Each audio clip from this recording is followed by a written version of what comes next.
Yeah, we've got 3 this morning, viewers, who believe that Dr. Chris literally has saved their lives. Good morning to you all, and it's so good to see you all sitting here, happy and well. They're happier to be here than we are to see them, believe me. Let's start with Andy. So, Andy, tell us, you were watching this morning, and Chris. Chris, and Chris was doing, our Dr. Chris was doing an item on a little aspirin holder. That's right, yeah. So, what caught your eye about that? Well, it was the fact that it involved the aspirin. I knew a bit about aspirin anyway from family history, but the whole item was particularly about taking the aspirin at the danger point of a heart attack. At that point, I'd never realised the importance of taking it at that point. So I started carrying one in the car prior to actually getting one of these, which is the Aspod itself. Okay.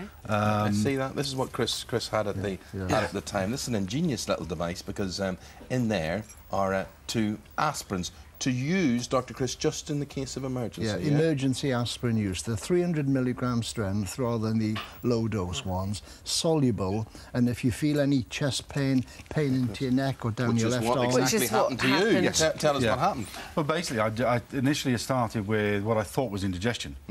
And then a very short period after that, I started getting the hot and cold sweats. Started feeling a bit nauseous, the pain down the left arm into the wrist and hand. Shortly followed by what everybody knows as the kick in the chest. At that point, I knew that I had to get back to my car to take an aspirin very, very quickly and call for the ambulance. And what does that feel like then, to have this man sitting beside you and literally knowing what you watched, what you saw, what advice he gave saved your life? Well, literally on the 16th of November, I could have died. What did the doctor say to you had you not have got back to your car and taken that aspirin? Because you were taken to hospital pretty quickly. Yeah. But if you hadn't have taken that aspirin, what would have happened? The outcome could have been substantially different. Yeah. I could have had a much worse heart attack, but also, the risk factor was that much higher. Well, mate, good to see you. You can thank him in person now. Oh, yeah, most definitely.